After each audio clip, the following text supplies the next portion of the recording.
Zulejka Stefanini Tučan je vjerojatno najsvestranija hrvatska sportašica u povijesti. Kaže, statističari su izbrojali da je ostvarivala vrhunske rezultate, ostvarivala rekorde u čak 14 sportova. Zulejka se natjecala u razdoblju između dva svjetska rata. I u tom razdoblju ta multidisciplinarnost sportska je bila sasvim normalna, sasvim prirodna, dapače vrlo poželjna i prihvatljiva. Zulejka je rođena u Splitu. Rođena je za vrijeme Austro-Ugarske monarhije. Za vrijeme Prvog rata njezin otac je sa obitelji morao pobjeći i iza Prvog svjetskog rata ili pred kraj Prvog svjetskog rata se nastanjuju u Zagrebu. I najveći dio ostatka svog života provela je u Zagrebu. U Zagrebu se počela i baviti sportom, ali prije nego što je ušla u svijet sporta, ušla je u svijet Sokola. Otac je nju i njezinu sestru sam usmjerio u hrvatski Sokol. Kaže Zulejka, to je bila obiteljska odluka da se počnemo baviti sokolstvom u hrvatskom Sokolu, ali s obzirom da im je sokolstvo s vremenom postalo pretjesno, Zulejka je prešla u sport, odnosno prešla je u tada instituciju hrvatskog sporta, Hašik. Zulejka je najveći uspjeh svoje postigla u atletici. Bila je državna rekorderka na 80 metara s preponama, na 200 metara, u skoku u vis, bacanju kugle, koplja, u troboju.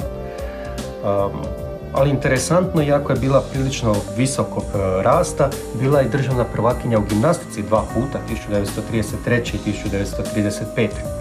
Nastupala je u Hazeni, natjecateljica je bila u Hazeni, bila je natjecateljica u košarci.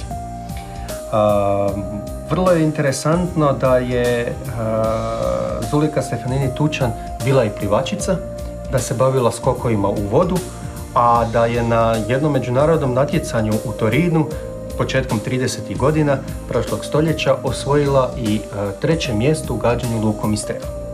Vrhunac svoje sportske karijere Zulejka Stefanini Tučan doživljava 1936. kad je nastupila na Olimpijskim igrama u Berlinu.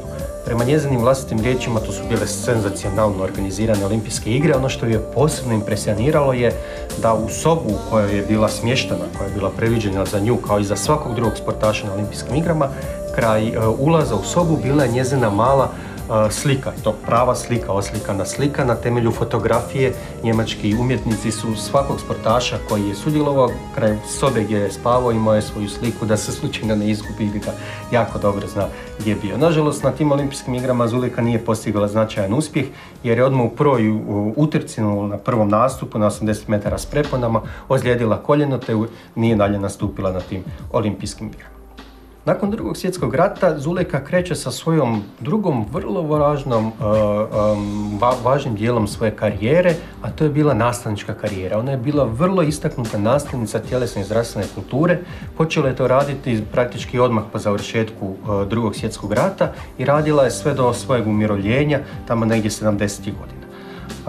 Radila je dobro tu nastavu, bila je vrlo popularna među učenicama naročito, a ono što je interesantno i što daje posebnu težinu Zulejki i njezinom djelovanju je činjenica da je bila jedna od prvih animatora u Hrvatskoj, vrlo istaknutih animatora, redovite tjelesne vježbe među ženama. I na taj način snažno pozivala žene na svakodnevno redovito bavljenje sportom, a i sama im je pokazivala svojim primjerom, jer sve do praktički pred svoju smrt dok god je mogla. Zulejka je umrla sa 98 godina. U 98. godini života Zulejka je se bavila sportom i tjelesnim vježbama.